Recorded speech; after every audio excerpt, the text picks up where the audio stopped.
Hello दोस्तों, जब धर्मराज युधिष्ठिर अपने पत्नी तथा भाइयों के साथ स्वर्ग की ओर जाने लगे तो उनके साथ एक कुत्ता भी जाने लगा।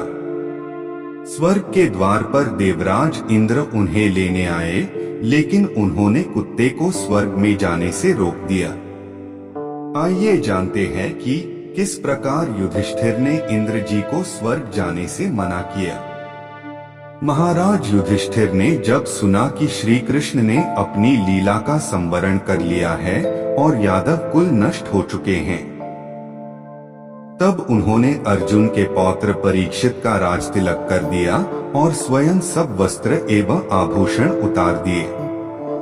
मौन व्रत लेकर केश खोले, संन्यास लेकर वे राजभवन से निकले और उत्तर दिशा की ओर चल पड़े। उनके शेष भाइयों तथा द्रौपदी ने भी उनका अनुगमन किया।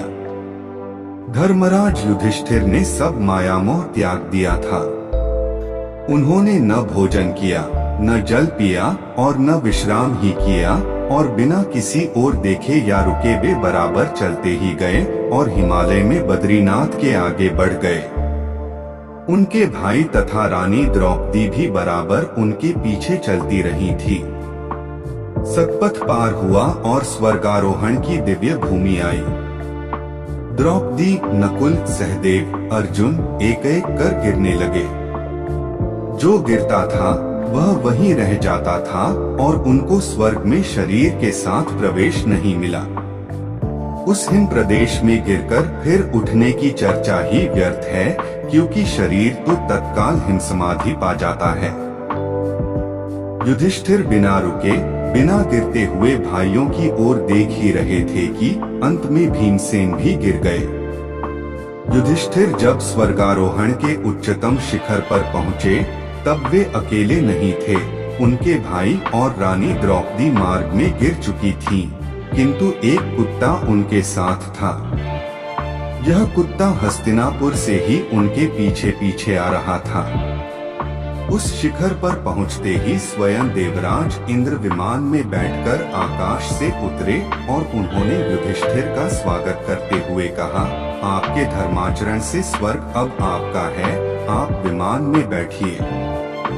युधिष्ठिर ने अब अपने भाइयों तथा द्रौपदी को भी स्वर्ग ले जाने की प्रार्थना की। तब देवराज ने बताया, वे पहले ही वहां पहुंच गए हैं।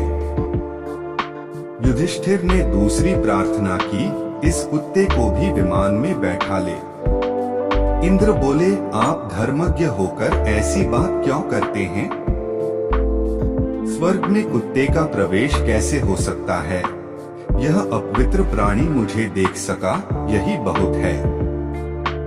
युधिष्ठिर बोले, यह मेरे भक्ति के कारण ही नगर से इतनी दूर मेरे साथ आया है और आश्रित का त्याग अधर्म है। इसके बिना मैं अकेले स्वर्ग नहीं जाना चाहता।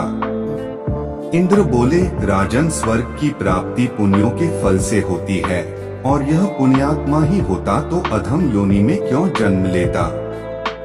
युधिष्ठिर बोले, मैं अपना आधा पुण्य इसे अर्पित करता हूँ।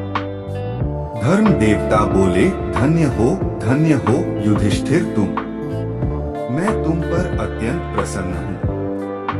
युधिष्ठिर ने देखा कि कुत्ते का रूप त्याग कर साक्षात धर्म देवता उनके सम्मुख खड़े होकर उन्हें आशीर्वाद दे रहे हैं।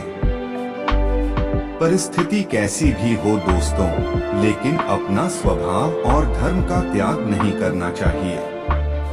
आप इसी तरह कहानी सुनते रहे, खुश रहे और हमारा चैनल जरूर सब्सक्राइब कर ले। धन्यवाद।